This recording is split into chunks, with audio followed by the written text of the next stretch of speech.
નમસ્કાર, ખૂબ સ્વાગત છે આપનું વીટીવી ન્યૂઝમાં મહામંથનની સાથે હું છું રાધા। મહામંથનમાં બે મહત્વના મુદ્દા પર ચર્ચા કરવી છે। એક વાત રોજગારીને લઈને અને બીજો મહત્વનો મુદ્દો કેટલાક પૂર્વ આર્મી જવાનો કે જેઓ આંદોલન કરી રહ્યા છે તેમની અમુક માંગને લઈને। શું છે માંગ, શું છે પરિસ્થિતિ, એ તમામ વસ્તુ પર વિસ્તારથી ચર્ચા કરીશું, પરંતુ પહેલા બેરોજગારીના મુદ્દા પર ચર્ચા કરવી છે। કેન્દ્રીય આંકડા મંત્રાલય કે જેમના દ્વારા જણાવવામાં આવ્યું છે એમને આંકડા આપ્યા છે। એપ્રિલ અને જૂનના ક્વાર્ટરમાં બેરોજગારીનો દર 5.6% હતો, જે ઘટી જુલાઈમાં 5.2% થયો છે। એટલે બેરોજગારીનો દર 5.6 થી ઘટી 2% થયો છે। એનું મુખ્ય કારણ એક આપવામાં આવ્યું છે કે ગામડામાં આ બેરોજગારી ઘટી છે। આટલી વાત અહીંયા બેરોજગારી ઘટવાની, પરંતુ હવે એ પાછળની વાસ્તવિકતા કંઈક બીજી છે। એ વાસ્તવિકતા વિશે ચર્ચા કરવી છે। એ ગામડાની વાત થઈ। હવે શહેરોમાં 2024ની સરખામણીએ વર્કફોર્સ વધ્યો છે। કામદાર શહેરી વર્કફોર્સ 2024માં 40% જેટલો હતો, જે 2025માં 50.8% જેટલો થયો છે। પુરુષોની વાત કરીએ 2024માં 74.7% જેટલા હતા, જે 75.1% થયા છે। હવે આમાં જ 2024માં સ્ત્રીઓ 18.2%, જેના બદલે 2025માં 20.6%નો એટલો વધારો થયો છે। એટલે 18 થી વધી અને સ્ત્રીઓની રોજગારી છે એ 18 થી વધી 20 સુધી પહોંચી છે, જેનું અંતર આવ્યું છે 7.4% જેટલું। એટલે શહેરોમાં કુલ રોજગારી 2024માં 39.3 હતી, જે 2025માં 37%, એટલે કે 2.3% જેટલી રોજગારી એની માંગ વધી છે અને આટલી જ બેરોજગારી પણ સામે સર્જાઈ છે। હવે આ આખા આંકડા સામે આવ્યા, પરિસ્થિતિ ઊભી છે કે જ્યાં આટલા લોકો જે છેલ્લે તફાવત આવી રહ્યો છે 2.3%, એમને રોજગારીની માંગ છે, પરંતુ એટલી બેરોજગારી સર્જાઈ છે। હવે આ સ્થિતિ વચ્ચે આવશ્યક નિર્ણયો લેવા ખૂબ જરૂરી છે, કારણ કે જો આ પ્રકારની પરિસ્થિતિ થઈ છે, એ 2.3 જેટલો આંકડો પહોંચ્યો છે, તો આટલા આંકડામાં એક ચોક્કસ નિર્ણય લેવા ખૂબ વધારે આવશ્યક છે। પરંતુ એ નિર્ણયના બદલે કેવા પ્રકારના નિર્ણય લેવામાં આવે છે, હવે એની વાત કરી લઈએ। શિક્ષણ વિભાગ બાદ હવે રાજ્ય સરકારના શહેરી વિકાસ વિભાગે એક વિવાદાસ્પદ નિર્ણય લીધો। શિક્ષણ વિભાગનો એ નિર્ણય તો આપ સૌ કોઈને યાદ હશે કે જ્યાં એવો નિર્ણય લેવામાં આવ્યો હતો કે જેટલી ખાલી જગ્યા છે હવે બાકીની, ત્યાં નિવૃત્ત શિક્ષકોની ભરતી કરવામાં આવશે અને નિવૃત્ત શિક્ષકો ત્યાં આવશે અને એમના દ્વારા વિદ્યાર્થીઓને ભણાવવામાં આવશે।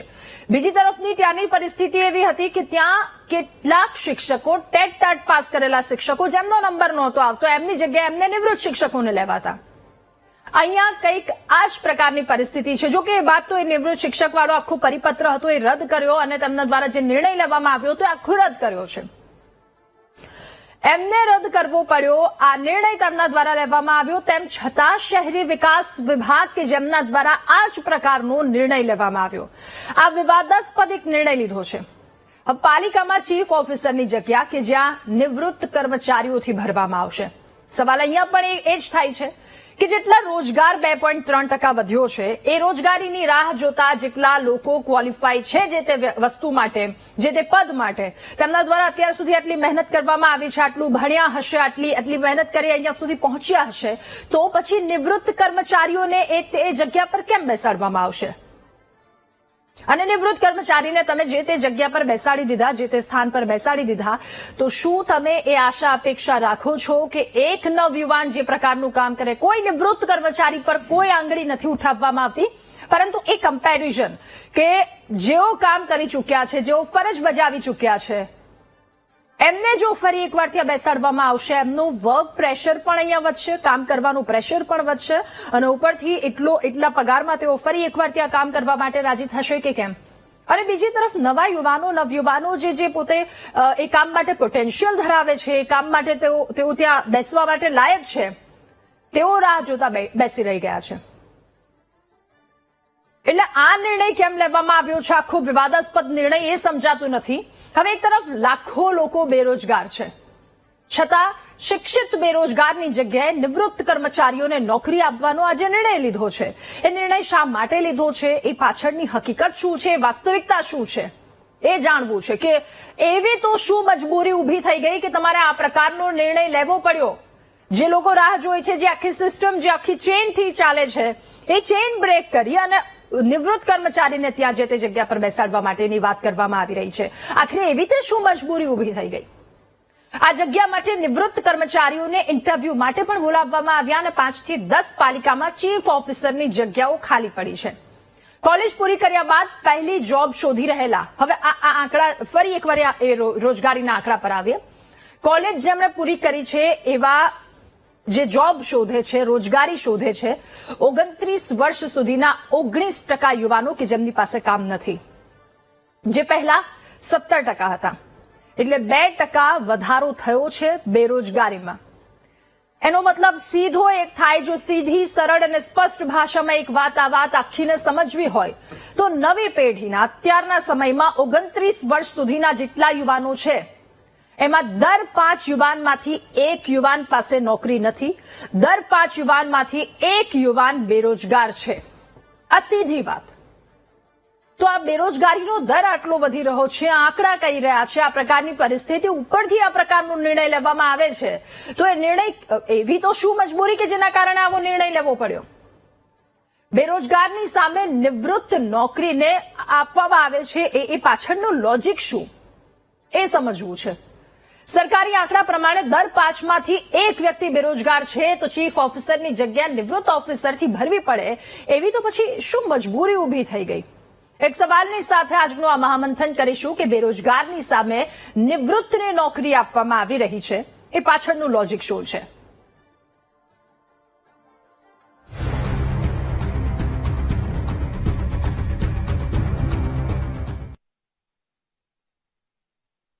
ત્યારે આ જ મુદ્દા પર ચર્ચા કરવી છે, કારણ કે જો સીધી ભાષામાં એક વાત કરવામાં આવે તો દર 5 યુવાનોમાંથી 1 યુવક કે જે બેરોજગાર છે.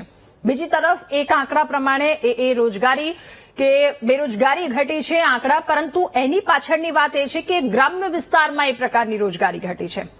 સ્ત્રીઓ, પુરુષો જે કામદારો છે, આ બધામાં જ વર્ષ 2024ની કમ્પેરિઝનમાં વર્ષ 2025માં આંકડામાં સતત વધારો થયો છે. અને જે 2% જેટલું અંતર છે, જો આ 2% જેટલા અંતરને ઝડપથી નહીં પૂરવામાં આવે તો પછી પરિસ્થિતિ કેવી આવીને ઉભી રહી જશે એનો અંદાજ લગાવવો પણ ખૂબ વધારે અઘરો છે. એટલે આમાં કંઈક કરવામાં આવે, આને લઈને કંઈક કરવામાં આવે, એના વિશે ચર્ચા કરવી છે આજે મહામંથનમાં. આપણી સાથે આજ મુદ્દે નેતા ભાજપ અશ્વિનભાઈ બેંકર મહામંથનમાં જોડાયા છે, નેતા કોંગ્રેસ ડોક્ટર હિમાંગભાઈ વસાવડા આપણી સાથે મહામંથનમાં જોડાયા છે, અને કેરિયર એક્સપર્ટ ભગીરથભાઈ ચૌહાણ આપણી સાથે જોડાયા છે. આપ સૌનું ખૂબ સ્વાગત છે મહામંથનમાં. શરૂઆત ભગીરથભાઈ આપનાથી કરવી છે. સ્ટેટિસ્ટિકલ ડેટા જે બહાર પડ્યા છે, એ જે સામે આવ્યા છે, એમાં સ્પષ્ટપણે ખૂબ જ ટૂંકમાં જો એક વાત કરવી હોય તો એવું કહેવામાં આવ્યું છે કે દર 5 માંથી 1 યુવાન બેરોજગાર છે. એટલે બેરોજગારીનું પ્રમાણ વધ્યું છે. ભગીરથભાઈ, આને લઈને આપ શું કહેશો? ભગીરથભાઈ, એમાં એવું છે કે સરકાર જે છે રોજગારી ઉપર ધીમે ધીમે કામ કરી રહી છે, પણ બેરોજગારીની સંખ્યા બી સામે એટલી છે, સામે જેટલા યુવાનો જે છે એની સામે એટલી વેકેન્સી નથી. અને વેકેન્સી આપે છે તોય આપે હમણાં જે વાત કરી એ રીતે કે જે નિવૃત્ત અધિકારીઓ છે, યુવાનોને તક આપવાની જગ્યાએ નિવૃત્ત અધિકારીઓને તક આપી રહ્યા છે. હમણાં જ હું એક ભરતીની તમને વાત કરીશ તો હમણાં જ તે વનરક્ષકની એક ભરતી જાહેર થઈ છે 157 જગ્યાઓ માટેની. આ ભરતી બેન છે એ દિવ્યાંગો માટે જાહેર થઈ. હવે દિવ્યાંગો માટે તમને જાણીને નવાઈ લાગશે કે એમની માટેના જે ક્રાઇટેરિયા સેટ કર્યા છે એ ક્રાઇટેરિયામાં દિવ્યાંગો ક્યારે એનું ગ્રાઉન્ડ છે એ પાસ જ નથી કરી શકવાના. સામાન્ય યુવાનો માટે જે ક્રાઇટેરિયા હોય છે બેઠા મૂકી દીધા છે, તો એ જગ્યાઓ ભરાવાની જ નથી.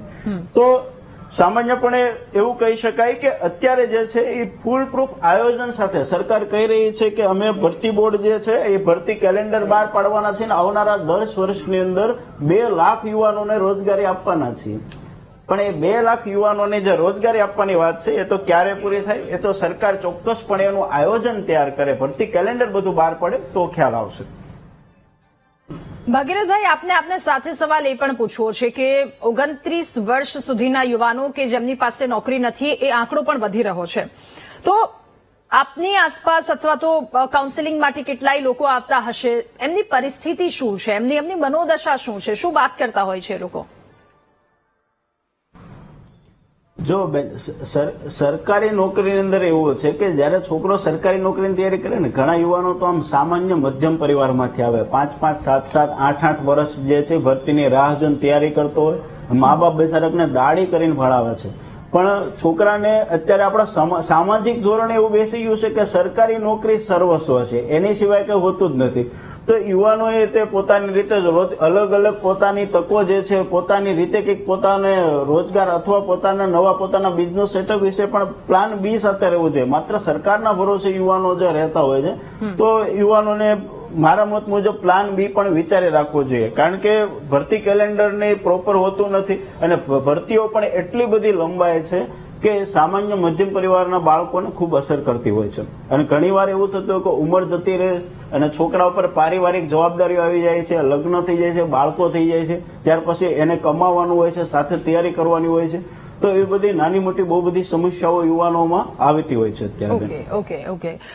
ડોક્ટર હેમાંગ વસાવડા, હવે આપની પાસે. હેમાંગભાઈ, આ આખો સ્ટેટિસ્ટિકલ ડેટા અને એમાં હવે એક જે સમસ્યા છે તો ઘણા સમયથી, જો કે આંકડા ઘટ્યા પણ હશે, પરંતુ આ સમસ્યા સાવ નાબૂદ તો નથી જ થઈ. બેરોજગારીની આ સમસ્યા અને આ સમસ્યા જે 29 વર્ષ સુધીના યુવાનો છે, 19% જેટલા યુવાનો પાસે કામ નથી.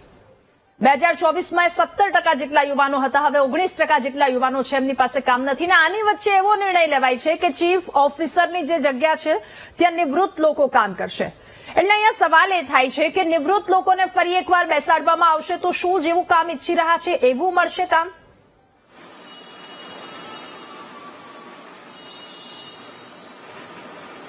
ભારતીય જનતા પાર્ટીની આજે સરકાર છે એ યુવાનોની ક્રૂર મસ્કરી કરી રહી છે, ક્રૂર મસ્કરી. દરેક વસ્તુ કાં એક્સટેન્શન ઉપર ચલાવે છે, પછી એ રાજ્યના પોલીસ વડા હોય, ચીફ મિનિસ્ટર સાહેબની ઓફિસમાં સેક્રેટરી હોય, ચીફ સેક્રેટરી હોય, કોઈ પણ જગ્યાએ ક્રૂર મસ્કરી કરે છે. વડાપ્રધાન નરેન્દ્રભાઈ મોદી સાહેબને પણ એ ખબર નથી કે એમણે જે યોજનાઓ જાહેર કરી છે એ અમલમાં મૂકાણી છે કે નથી મૂકાણી. 2019 થી એ યુવાનોને નોકરી આપવાની જાહેરાત લાલ કિલ્લા ઉપરથી કર્યા કરે છે ને 15,000 આપશું ને 19માં, 20માં, 21માં દરેક ભાષણમાં એમણે આ વાત કરી છે. હવે નિવૃત્તને એટલે નોકરી આપે છે કે કોન્ટ્રાક્ટ બેઝ હોય છે, જ્યારે પણ એને નોકરીમાંથી ટર્મિનેટ કરવા હોય ત્યારે કરી શકાય. ભારતીય જનતા પાર્ટીના કોઈ વગદાર નેતાની ભલામણ ન માને, ભાગીદારી ના કરે, કયું ના કરે, કોર્પોરેટરો સાથે કડક હાથે કાયદા મુજબ કામ લે તો સરકારી ઓફિસરની તો વધીને તમે બદલી કરી શકો. એથી વિશેષ કંઈ નથી કરી શકતા. બદલી કરો, બીજું શું કરો. પણ કોન્ટ્રાક્ટ બેઝ લોકોને એ લોકો ગમે ત્યારે કોન્ટ્રાક્ટ એક્સટેન્ડ ન કરીને ટર્મિનેટ કરી શકે છે. બીજું, ભવિષ્યમાં પેન્શનના જે લાભ છે, માની લો કે રેગ્યુલર જોબ આપવા માંડે, યુવાનોને ભરતી કરે, નોકરી આપે, તો પેન્શન સુધી એ યુવાનો જાય, એ પણ આ સરકારને પસંદ નથી. એટલે ઘણા બધા કારણોસર. ત્રીજું કે જ્યારે તમે ભરતી કરો છો ત્યારે કોમ્પિટિટિવ એક્ઝામ લેવાય છે, મેરિટ પ્રમાણે નિમણૂક થાય છે, એમાં તમે તમારા મળતિયાઓને દાખલ કરી નથી શકતા, ચોરી કરાવો છો, આ કરો છો અને પેપર ફૂટે છે ને ધમાલ થાય છે. એના કરતા કોન્ટ્રાક્ટ રાખો ને. કોન્ટ્રાક્ટમાં તો કોઈ ભરતીના નિયમો નથી, જેને RR કહેવાય, રિક્રુટમેન્ટ રૂલ્સ, એ તો છે જ નહીં. જેને મન પડ્યું એને કોન્ટ્રાક્ટ પેપર આપ્યો, મને આપ્યો ને તમને ના આપ્યો, તો એને કાયદામાં ચેલેન્જ પણ નથી થઈ શકતું. એટલે યુવાન પેઢીનું નિકંદન કાઢવા તરફ આ ભારતીય જનતા પાર્ટી જઈ રહી છે. ગુજરાતના યુવાનોએ આ પરિસ્થિતિને બહુ ગંભીરતાથી સમજવી પડશે. તમામ જગ્યાએ આપણી પાસે મેરિટોરિયસ યુથ હોવા છતાં રિટાયર માણસોને આ કારણોસર જ નિમણૂક કરવામાં આવે છે અથવા એક્સટેન્શનો આપવામાં આવે છે.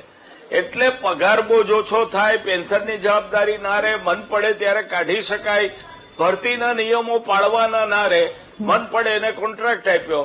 એમ આ સરકાર યુવાનોની ભયંકર, ક્રૂર, વિકૃત મસ્કરી કરી રહી છે. Okay. આ વાત યુવાનોએ ધ્યાનમાં લેવા જેવી છે. ઓકે અશ્વિનભાઈ, હવે આપની પાસે આ એક મિશ્ર સમાચાર કહી શકાય, કારણ કે ગ્રામીણ બેરોજગારી એ ઘટી છે, પરંતુ ઓવરઓલ બેરોજગારીમાં 2% જેટલો વધારો થયો છે. 2 પોઈન્ટ પછીનો આખો જે વધારો છે એ સામે આવ્યો. હવે આ પરિસ્થિતિ છે એ જે અંતર દેખાઈ રહ્યું છે રોજગાર અને બેરોજગારી વચ્ચેનું, એ અંતરને ઓછું કરવાના જગ્યાએ આ એક નિર્ણય સામે આવ્યો છે. પહેલા શિક્ષણ વિભાગ દ્વારા આવો નિર્ણય લેવામાં આવ્યો હતો કે નિવૃત્ત શિક્ષકોની ભરતી કરવામાં આવશે, જો કે એ તો પછી કેન્સલ કરી દેવામાં આવી આખી વાતને. શહેરી વિકાસે પણ આ પ્રકારનો નિર્ણય લીધો કે ચીફ ઓફિસર હોય, નિવૃત્ત હોય, એમને ત્યાં જગ્યા પર બેસાડી દેવાના. એટલે આ કઈ દિશા તરફ પ્રયત્ન થઈ રહ્યા છે? બેરોજગારી ઘટાડવા માટેના પ્રયત્નો છે કે પછી કઈ દિશા તરફ આ પ્રયત્ન જઈ રહ્યા છે? રાધા, તમે ખૂબ વિશ્લેષણ કરીને રોજગારીના આંકડાઓ પ્રસ્તુત કર્યા છે. રોજગારીના આંકડામાં આપે એટલું તો કહ્યું છે કે ગ્રામ્ય રોજગારીમાં ફરક પડ્યો છે.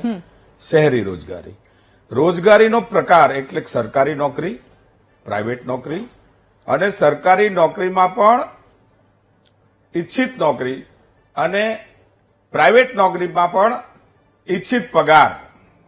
મૂળ સમસ્યાઓ આ છે. હવે આપે જેમ કહ્યું એમ આ શહેરી વિકાસ વિભાગ એમણે આ નિવૃત્ત લોકોને ચીફ ઓફિસરની જગ્યામાં ભરતી કરવાનું કારણ શું? આપણે કારણ પૂછ્યું છે અને કારણ વ્યાજબી છે.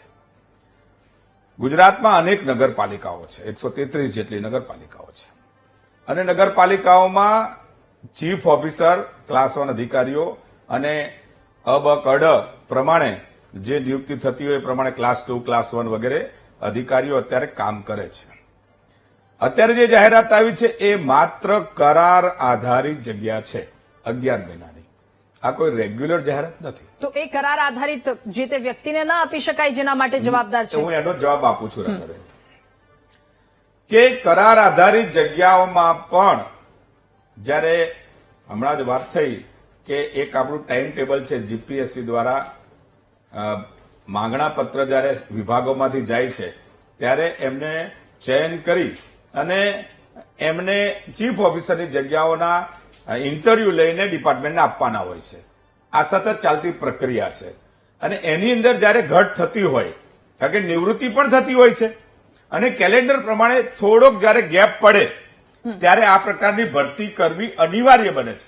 અને તેમ છતાં આવી ભરતીમાં પણ ઈચ્છિત અધિકારીઓ નિવૃત્ત તો મળતા નથી, એ જગ્યાઓ ખાલી રહી છે.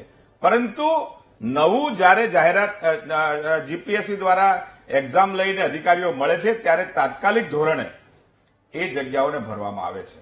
એટલે આ જગ્યાઓમાં પરમિનન્ટ ચીફ ઓફિસર આ છે અને બેરોજગારી યુવાનોની છીનવાય છે, એ વાત બરોબર નથી. વાત આ છે કે સતત ચાલતી આ રોજગારીની પ્રક્રિયામાં 2009 પહેલા પછી એક પણ વર્ષ જીપીએસસી પરીક્ષાઓ કન્ડક્ટ ના કરી એવો દાખલો નથી. 2009 પહેલા 10 વર્ષ સુધી જીપીએસસી તો એક્ઝામ જ નહોતી લેતી. ગૌણ સેવા પસંદગી મંડળ, પંચાયત સેવા પસંદગી મંડળ, શિક્ષકોની ભરતી આપ હજારોની સંખ્યામાં જોઈ શકો છો. એ પરીક્ષા તો લેવાય છે પરંતુ એ સમસ્યાનો ઉકેલ નથી આવતો ને અશ્વિનભાઈ. શિક્ષકોના કેટલાય શિક્ષકો છે, ટેટ પાસ કરેલા શિક્ષકો, કે જેઓ સતત એક વાતને લઈને એમને આંદોલન કરવા પડે છે, ધરણા કરવા પડે છે. એવું પોતે એલિજિબલ છે જે તે પદ પર બેસવા માટે, તેમ છતાંય નથી મળતું. મોટા ભાગના લોકોને નોકરીઓ મળી છે.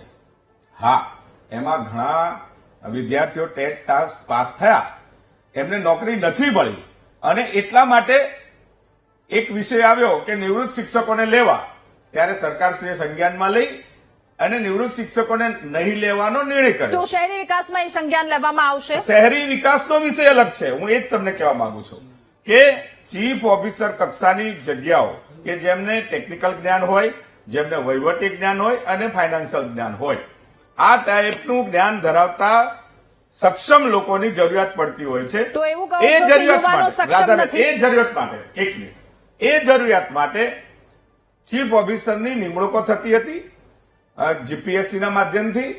અને આ પહેલા પણ ગુજરાત હાઉસિંગ બોર્ડના જે નિવૃત્ત ચાલુ અધિકારીઓ હતા આપણા એન્જિનિયર કક્ષાના, એ લોકોને પણ આપણે મૂક્યા હતા. તો આ રીતે સરકાર એ નગરપાલિકાઓના વહીવટને સુદૃઢ કરવાનો પ્રયાસ કરે છે, પણ આ પોસ્ટો પરમિનન્ટ નથી. જ્યારે જીપીએસસી એમના સક્ષમ અધિકારીઓની નિમણૂક કરતી હોય, પાસ કરતા હોય છે, ત્યારે મુકાતી હોય છે.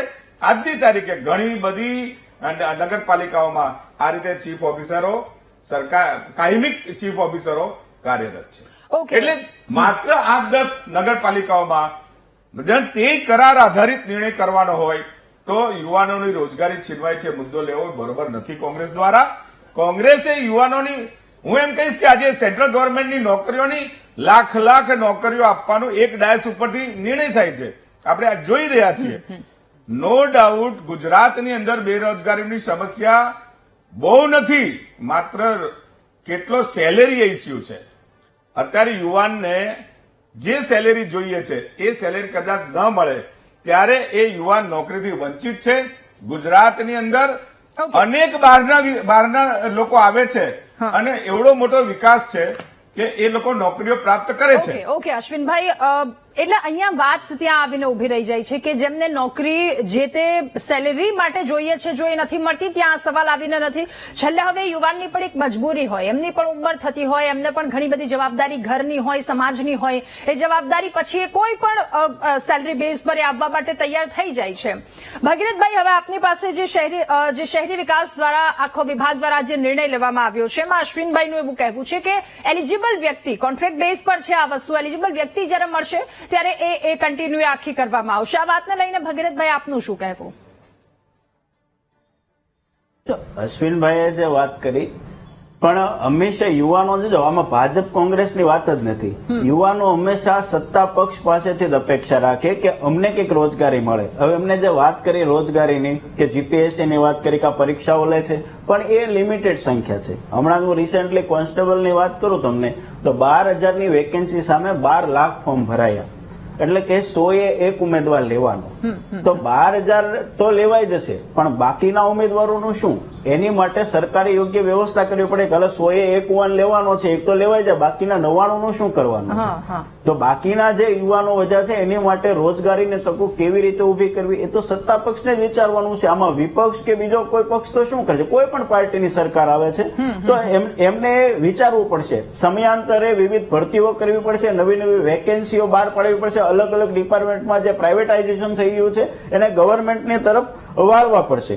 હમણાં જ હું તમને માજી સૈનિકની વાત કરું તો માજી સૈનિકનું જે અત્યારે ચાલી રહ્યું છે, અત્યારે જે આંદોલન તમે બધા જાણો છો, આજે મીડિયામાં બહુ ચગેલું હતું.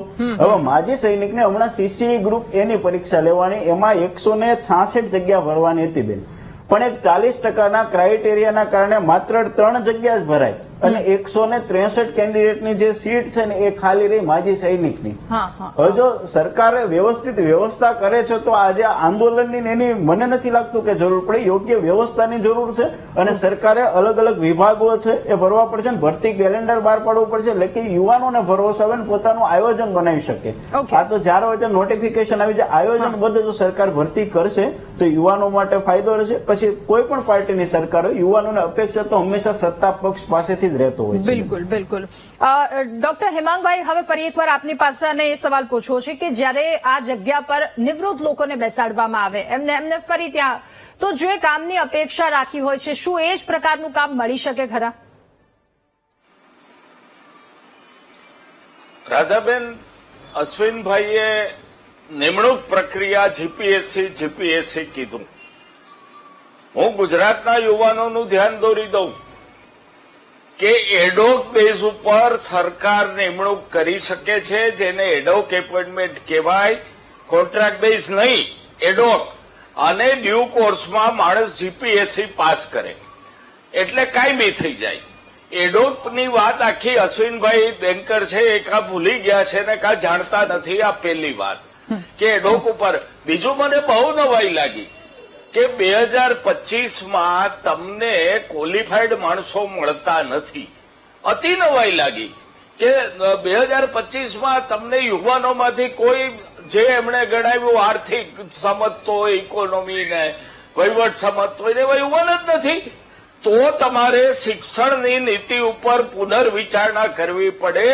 25 વર્ષના તમારા શાસન પછી જો યોગ્ય ઉમેદવારને તમે તૈયાર નથી કરી શકતા, યુવાનોને કે જે જવાબદારીનું વહન કરી શકે, તો તમે નિષ્ફળ ગયા છો શિક્ષણમાં.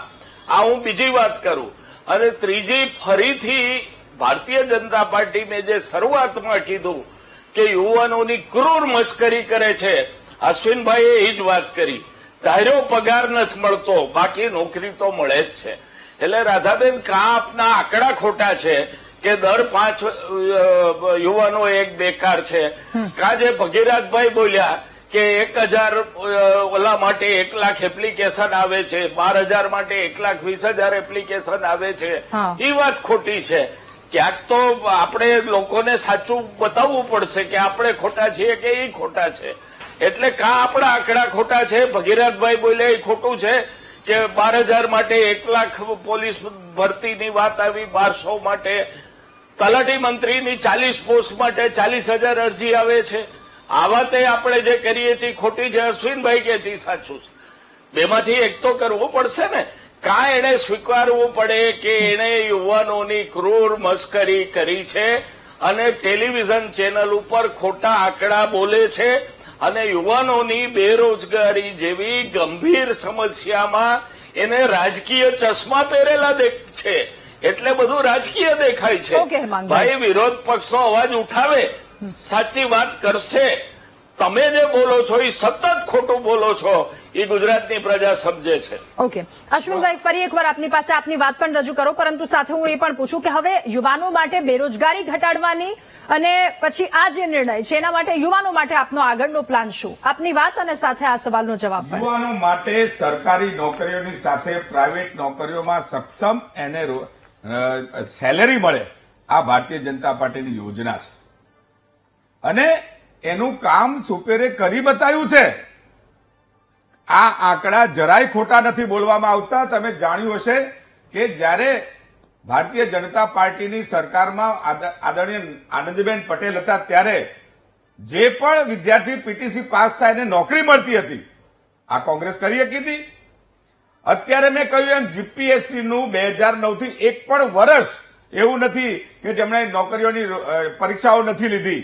તો તમે તો નોકરીઓ નહોતા આપતા અને ઉપરથી એવું થતું હતું કે નોકરીઓમાં 20%, 25% કટોતી કરતા હતા. તો સરકાર જ્યારે નોકરીઓ આપે છે, ચોક્કસથી યુવાનો સરકારી નોકરીમાં 50 જગ્યા હોય તો 50,000 એના આવે છે ફોર્મ્સ, પરંતુ 50 લોકોને તો સરકાર નોકરી આપે છે, સક્ષમ લોકોને આપે છે. કોઈ જગ્યા ખાલી રાખવામાં આવતી નથી. મહેકમ મંજૂર થાય તે બધાનું માગણા પત્ર પ્રમાણે, એના કેલેન્ડર પ્રમાણે નોકરીઓ અપાય છે. ક્યાંક ને ક્યાંક આ પોલિટિકલ વાતો ના કરવી જોઈએ, કારણ કે આ આંકડા ખોટા નથી. વિકાસ થઈ રહ્યો છે, રોજગારી મળી રહી છે.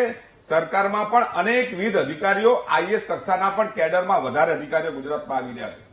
એ આંકડા ખોટા નથી, પરંતુ ક્યાંક ને ક્યાંક પરીક્ષાઓ થાય ત્યારે વિવાદ લઈએ અને એ ટાઈમ ટેબલ જયારે ખોરંગાતું હોય ને ત્યારે યુવાનો બેરોજગાર રહેતા હોય છે, નોકરીથી વંચિત રહેતા હોય. અશ્વિનભાઈ, એક અંતિમ સવાલ મારે આપને એ પૂછવો છે. હમણાં ભગીરથભાઈએ જે કહ્યું કે 100માં 5 લોકોને ચલો એ જોબ મળી જાય છે અને બાકીના જેટલા છે 95, એમની રોજગારી માટે શું? બહુ મોટો મુદ્દો છે.